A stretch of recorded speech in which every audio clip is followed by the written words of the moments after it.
Ladies, if you don't think breast cancer can happen to you, you better think again. It can, and early detection is the best medicine. In fact, a mammogram can catch breast cancer in its earliest stages when it's easiest to cure.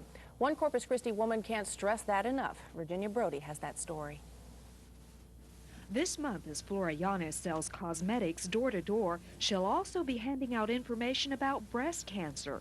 To her, this is much more than her company's public awareness campaign. It's a cause. I didn't know about the self-examination, that I was supposed to do that once a month.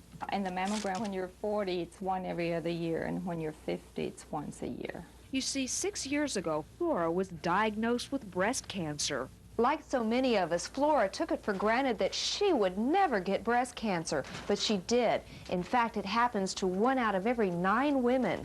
So if you think it just happens every now and then, think again. I sometimes am shocked about how many people we diagnose with breast cancer. Dr. Valerie Scott sees a lot more than she'd like to. She says the best way to treat it is to catch it early, long before the tumor is large enough to detect yourself. Breathe.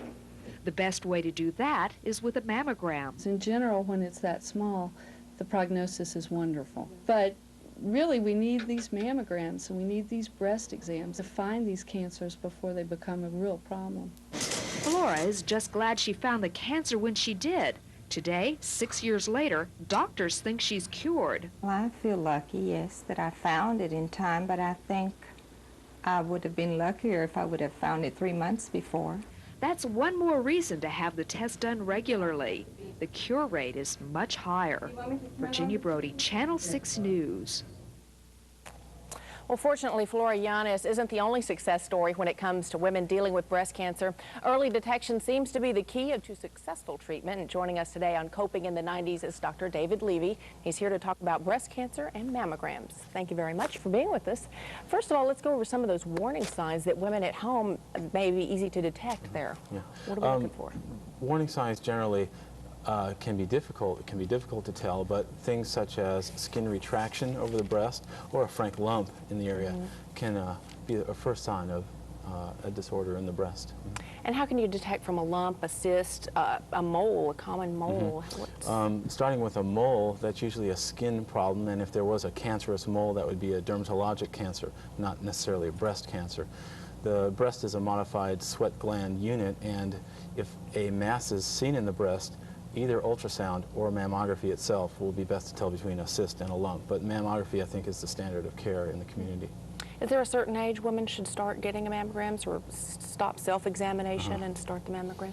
Well, there's been a lot of talk in the literature about this, and different interest groups are involved. It appears that the American College of Radiology and the American Society of Obstetrics and Gynecology, as well as the American College, that is the American Cancer Society, have felt together that self-breast exams should be done from the 20s on, that the first mammogram should be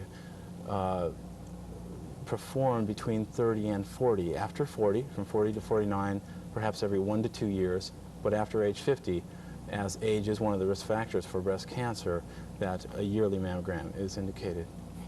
And how about we were talking about mammograms in general, reports a few months ago labeling maybe they're not all that wonderful. What's your answer to that? I think it depends on the technology. If you're a smaller place that maybe is using a used mammographic unit, or perhaps one that isn't in the best shape, isn't part of the newest technology, you won't get the pictures will not be as good. It's simply a phenomenon related to technology and your technologist.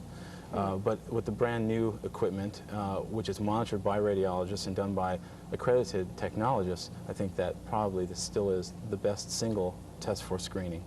What has research shown about breast cancer being hereditary?